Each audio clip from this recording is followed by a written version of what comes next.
This is Philip Koerper. This is the Philip Koerper Show. This is episode 119, January 28th, 2020. I want to talk about this impeachment. Why are we here? Why did we get to this place? Okay, we've got the election this November. Why are we at this place? Well, first of all, the left was just outraged when Donald Trump was elected president. Just in complete outrage. The Democrats went 11 out of 10 on screaming their outrage of Donald Trump. He's not, they said he's not really the president, that he's just the occupant of the White House, that this was an illegitimate presidency.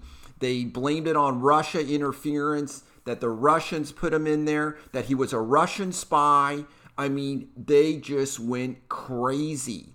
Okay, they were sore losers.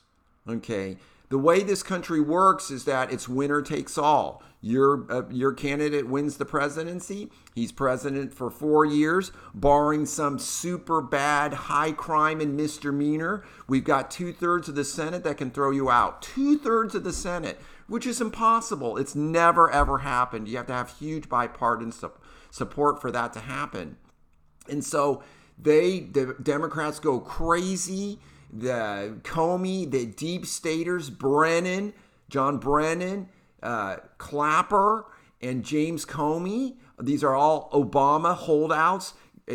Donald left them in. You could, in hindsight, huge mistake. They turned on Donald Trump. They actually turned on Donald Trump before he was even elected president. Barry Obama spied on Donald Trump, used the FBI, used fake FISA warrants, the Carter Page FISA warrant. We just now have a ruling. It was illegitimate. It should have never been issued. This foreign surveillance of Carter Page, an American who was working for the Trump campaign, the FBI should have never got this warrant. It was just outrageous. Barry Obama's administration spied on the Donald Trump campaign, trying to glean anything. They concocted this Russia conspiracy. They framed people, Papadopoulos. I mean, this is just a huge setup. HRC, she was doing opposition research, paying Fusion GPS, paying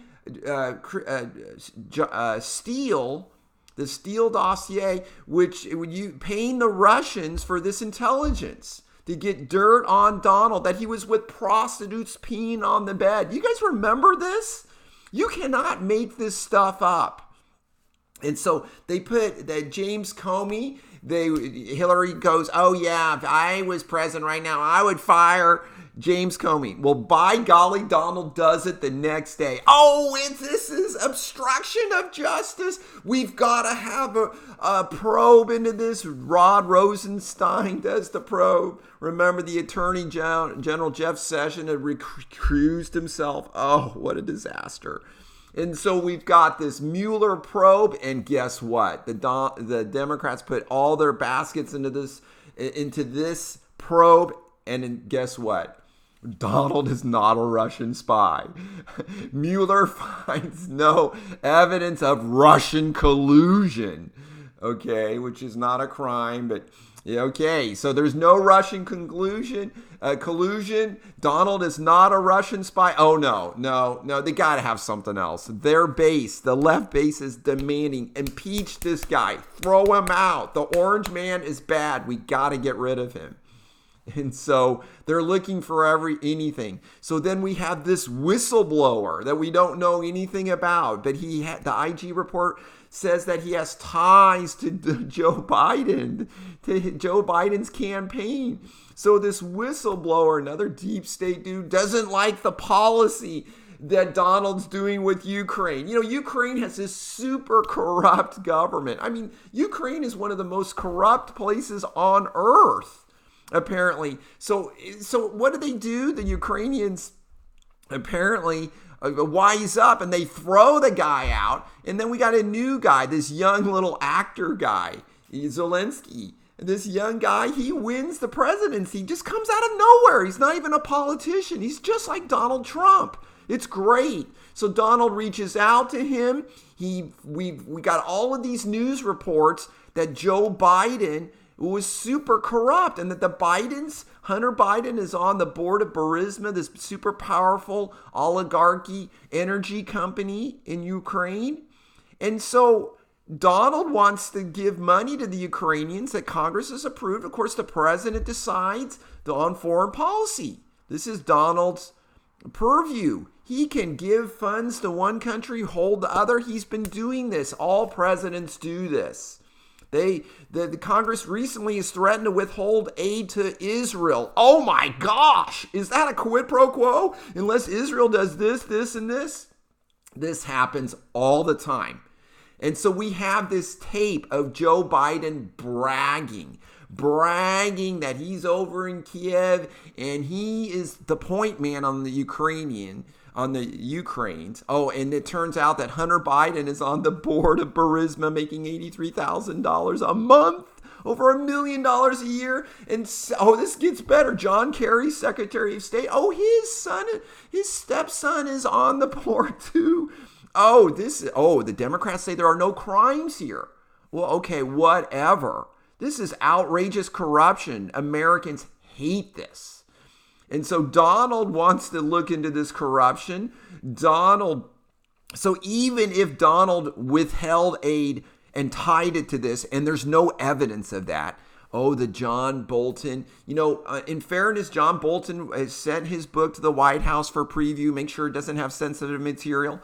But then we have a leak. It's through the New York Times. And the timing, of course. We know, and it's a bombshell. Fox News calls this as a bombshell. The article I'm reading now, the Bolton shockwaves. Okay, this is not shockwaves. So John Bolton supposedly knows that this was a quid pro quo. Well, okay, I don't really care about that. There's no big deal. Presidents do that all the time. But the Democrats think that's really big. And guess what? There is no evidence of a quid pro quo either. And so the Democrats Nancy Pelosi, they rush this impeachment thing through. They don't even subpoena John Bolton. They asked for John Bolton to testify, and the White House says no. And then they drop it. Actually, they were going to subpoena John Bolton. But they dropped that subpoena. Adam Schiff drops that. You know why? Because they're going to lose. In court, they're going to lose. John Bolton was a confidant of the president. Those conversations with the president will decide if those conversations are going to get out. When you're in private counsel of the president, one of his advisors, you are not privy to go blab all that information. Of course, that would compromise the integrity and the national security of the United States. The president has to be able to speak freely with his advisors. Everyone knows that. The courts always defend that.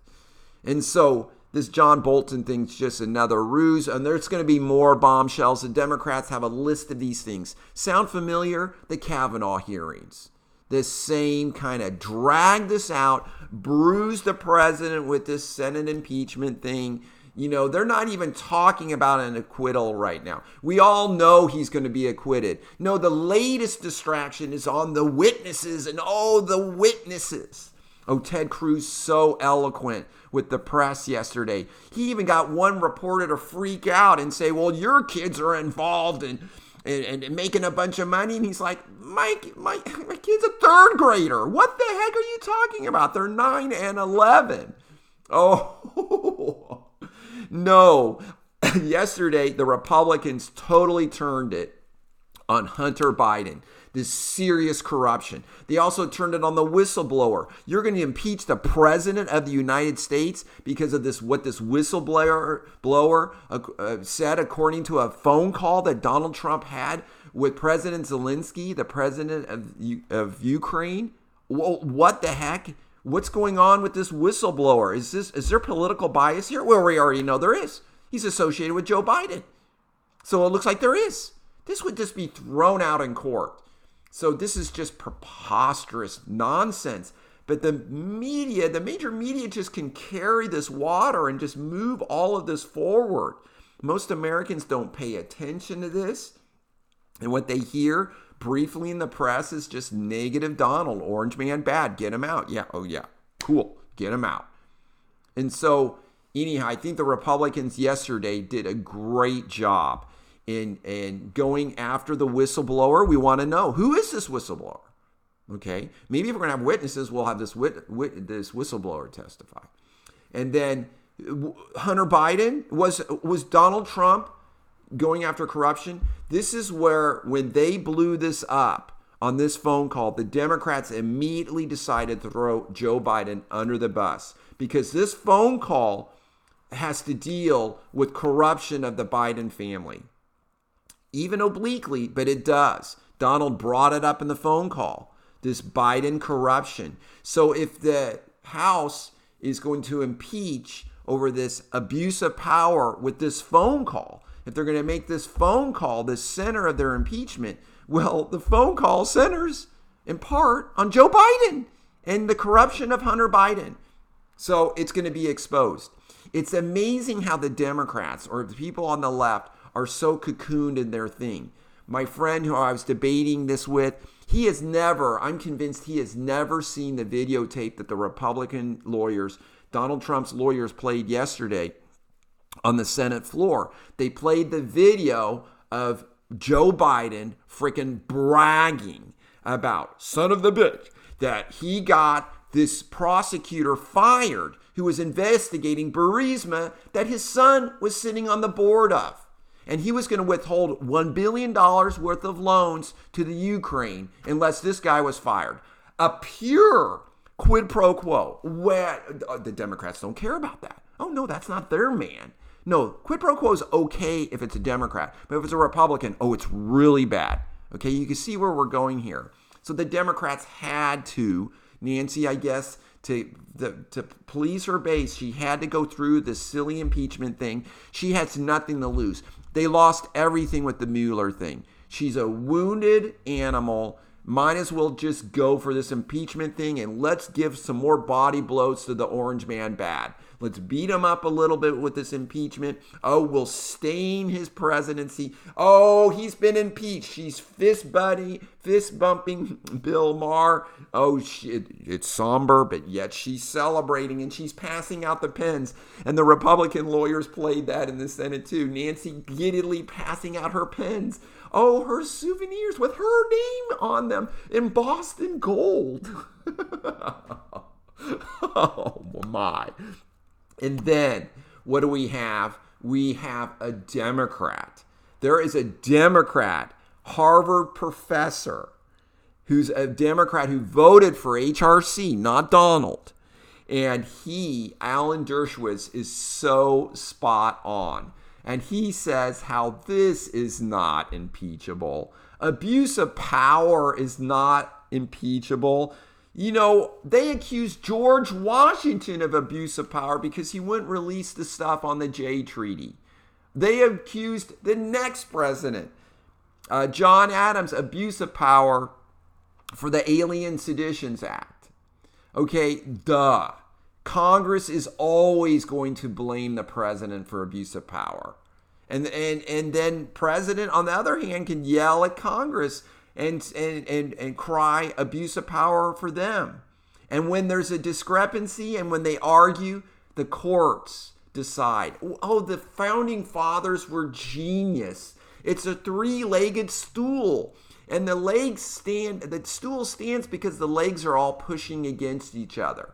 So it's a constant fight, a power struggle between the executive, the judicial, and the legislative bodies. It's a fight. And so we saved the Senate right now is in its power of the U.S. Senate right now is at its peak.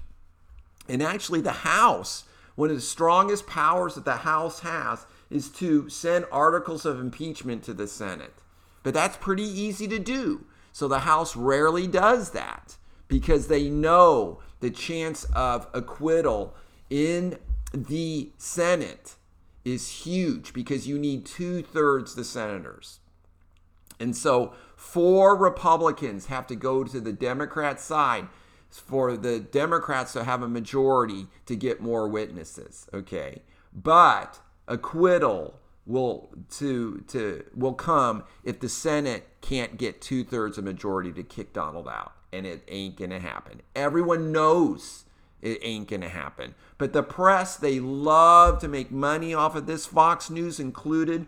Fox News is one of the worst. I mean, Chris Wallace is just freaked out yesterday in about witnesses and how he is just so excited to have witnesses. I don't know what John Bolton's going to say, and I don't even care. Even if John Bolton testified, of course, I have proof that there was a quid pro quo, which Donald's denied. I don't think that's there. But even if he had a tape recording of Donald and it's a quid pro quo, big deal. Joe Biden just did it with the Ukrainians. Barack Obama did it with Medved and Vladimir Putin. This is my last election. And so he was talking about missiles in Europe. This is my last election. I'll have a lot more wiggle room on here. Yeah, I mean, what? The inference was there that Barry was trying to get help from the Russians to get reelected. And then, we'll get the quid pro quo. Then we'll get the missiles out of Europe that you hate. Oh, my heavens. It was a hot mic that we caught Barry on that. And the Republicans, lawyers for Donald, and Dershowitz, the Democrat lawyer, the lawyers for Donald actually went over that yesterday. So this is just nothing. This is such an incredible weak case. Such an incredible weak case. And abuse of power is not, that is so subjective. And, like I said yesterday, I don't believe Donald's abusing his power. We elected him president. Let him lead for 4 years. And if you don't like him, if he's abusing his power, then you vote him out. What do we do when people like Nancy Pelosi, the Speaker of the House, when they abuse their power? Can we impeach her? Oh, no, guess what? We can't. Only Congress can impeach. Only the Senate can kick a president out. They're at the, Michael Knowles mentioned that in his podcast yesterday. They are at the peak of their power right now, the Senate is, which is interesting to think about. So I love it. Just Josh Hawley is just so awesome. And he's saying that Alan Dershowitz eviscerates the Dems case tonight. They have not charged an impeachable offense or alleged impeachable conduct, period. Let's vote. Yeah, this is just being dragged on. The Dems love to drag this on. Oh, this is the Kavanaugh hearings. After Kavanaugh, they said during the Kavanaugh hearings that even if he gets in, we are going to investigate Brett Kavanaugh. And he is raping women. We just know it, and we're going to find the evidence. Oh, where is all that? It's gone. Where is it? It's gone. They never did it. The Democrats bring up all of these bombshells, and the next day they're gone. Where's the Lev Parnas stuff? Oh, that's gone. No, they constantly just throw this crazy stuff out there. The media just gobbles it up. They're trying to make a lot of money, get a lot of hits on the internet, and then it just blows away, and then we are picking up the pieces. It's interesting. I watch CNN. The people on the right, the conservatives, we know what the left is thinking about, and we know what their ideas are, and we dismiss them. The people on the left, especially my friends on the left, they have no idea what we're talking about. They do not even think about the opposing view. They have not even seen that video because the media won't play it, of Joe Biden and saying, son of the bitch, and we got that guy fired. We're going to uphold the $1 billion unless you fire that prosecutor. Okay? The media will not talk about it. The media asked Ted Cruz yesterday, there's no crimes. Oh, where are the crimes with the Bidens? Well, maybe there are crimes. We don't know. We haven't even looked into it. Okay? It certainly reeks of corruption, even the Obama administration said it did. I mean, we all know this. It's terrible. And so I love it. We're going to vote soon. Who knows about witnesses or not? This is just a sham. This is a complete hoax. Donald is right. Oh, yesterday, speaking of a hoax, Don Lemon is really being made fun of. And Donald Trump retweeted this.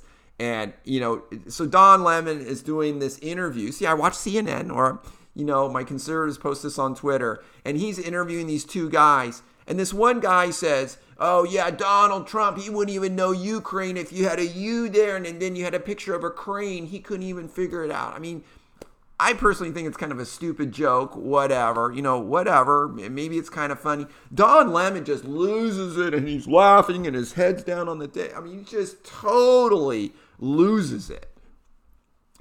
Donald retweets that and says, Don Lemon, the dumbest man on television with terrible ratings. Oh, I love so funny. I want to mention we've got all the, well, not all of the stuff on the Kobe Bryant helicopter crash. And so I wanted to mention this. This helicopter was owned by this rinky-dink Island Express helicopters. I'm at their website right now, islandexpress.com. Statement from Island Express one of our helicopters, N-72EX, X-ray, Sikorsky S-76 was involved in an accident on Sunday.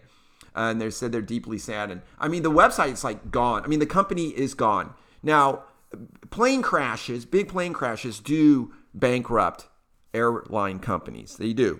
It happens all the time. These small little ones.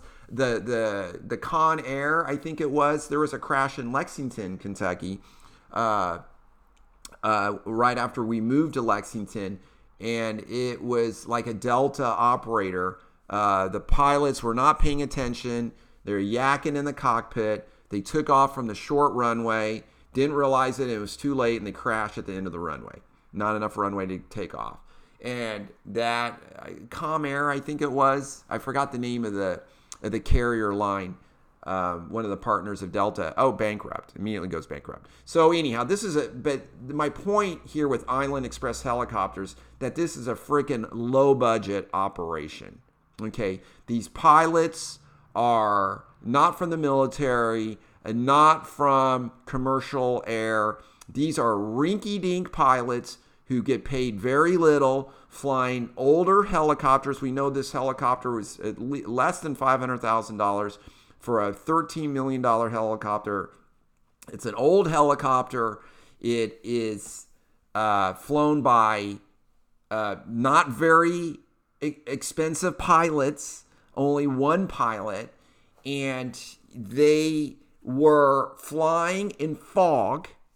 And what happened on their flight, I guess they were sightseeing. Now, Kobe Bryant had a history of doing exotic things in helicopters and making them maneuver around. And who knows what Kobe Bryant wanted there. It looked like they were sightseeing, or they're it's unclear where they were going. But the fog was so bad that the helicopter pilot, Ara Sobayan, was trying. So we have all of these recordings. The general aviation has to have these GPS transponders so we know exactly where they are, their height and their speed. And we have the recordings of him talking to air traffic controllers trying to fly by these two other airports with traffic there. Those airplanes are all flying IFR. They're flying by their instrument flight rules, okay? Meaning they're flying through clouds, they're flying through fog, and they're using their computers and their instruments to fly. They cannot see out. So Ara, this pilot, wanted special visual flight rules, VFR. That means where you could see a mile. You could always see the ground. You can see a mile. You do not fly through clouds. You can see around you. This is the general little Cessnas that are putzing around in the air. You see them. If you watch carefully, those pilots will not fly into the clouds. They can't fly in bad weather.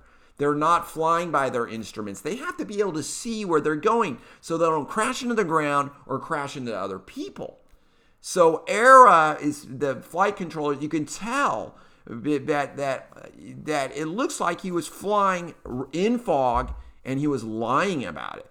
He said that he could see. He's flying VFR by visual flight rules, but he can't see a mile in all directions. He can't see the ground, obviously, or he wouldn't have just crashed into a mountain. So this, as we thought, that almost all plane crashes, helicopter crashes, are not due to mechanical error. They're due to pilot error. The pilot is the most dangerous person in the plane. This is why almost all the time when you are in a commercial airliner and it lands, it is automated. It's called AutoLand. And the computers land the plane. Thank God, right? That's why we have so many awesome landings throughout the country, especially in terrible weather. The computers are landing the plane. I know people are scared of computers. They're scared of self-driving cars.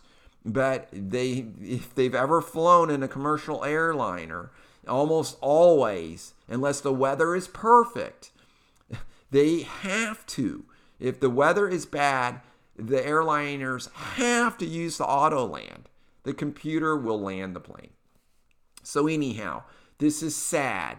That helicopters are very dangerous, especially when they're flown by rinky-dinky operators. Why is the President of the United States never died in a helicopter crash? Have you seen? There's 2 pilots. They're Air Force pilots. They're really good pilots. Okay? That makes it all the more safer because helicopters are inherently dangerous, as I said before. So, sad day. Some of my friends have said that this company was even violating some corporate rules. Yeah, it's so very sad. But the pilots are gods. Whenever there's a plane crash, we always defend the pilots. If there's a bus crash, a school bus crash, we're yelling at the bus driver, right? We immediately blame them. But pilots, we defend them. Look, and I use this as an example, the 2 737 MAX crashes. Perfect example. Pilot boobery. Complete pilot error. Good pilots would have never crashed those planes. Those planes were working perfectly. Those are new planes. No, these pilots did not freaking know what they were doing. And that's their fault. It's not Boeing's fault to train the pilots. The pilots, it's not, if I have a problem in the operating room, I can't blame my medical school or someone else. No, I'm a doctor. I'm supposed to know what I'm doing. Pilots are pilots. They're supposed to know what they're doing. No, complete pilot boobery. And Era Zobayan, freaking was flying in weather that he should not have been flying in. And, he crashed. Stupid pilot. The sheriff's department had grounded all of their helicopters. This was terrible fog in the area. Just so dumb. They had to circle around Glendale to get special permission to fly near these other airports because other planes were around and there was bad weather. I mean, what in the heck were they doing? This was really stupid on all fronts, and it's going to come out. The media initially was blaming it on mechanical errors and stuff. It's so dumb. So dumb. Almost always when a plane crash is over 90% of the time, it's pilot error. Oh, so another story, the FBI is looking into the fake marriage of Ilhan Omar. I've known about this, in conservative circles, we have been talking about this forever, that it looks like she committed immigration fraud. All evidence points that she fraudulently married her brother because he was an American citizen, so she could get American citizenship. Fraud. The Barry Obama administration had to close down these immigrants from Somalia because the fraud was almost 100%. I mean, terrible. I mean, the left had to close that immigration policy down. So you know how bad it was. Speaking of bad, Pete Buttigieg, he was confronted. I don't know if I mentioned this yesterday in my podcast. He was confronted by this lady who says, hey, man, I'm a Democrat. I want to be a Democrat. I'm a big-time Democrat, but I'm a pro-life Democrat. Is there room in this party? And basically what Buttigieg said, we don't belong, is what she said.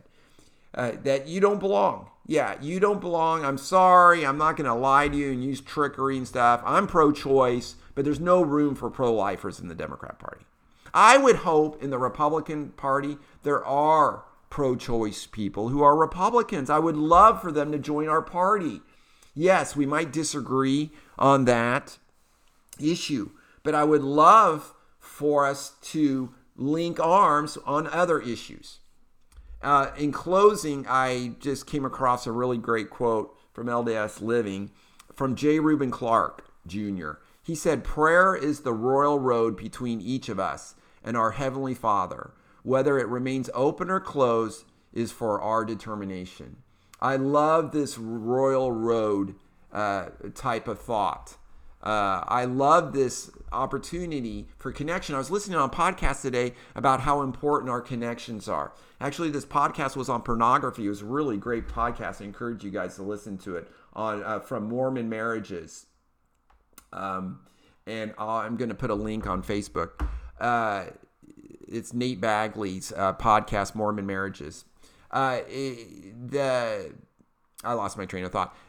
This royal of connection and how important that is. Oh, now I remember what I was going to say. Some people use pornography just because they're bored and they don't have really good connections.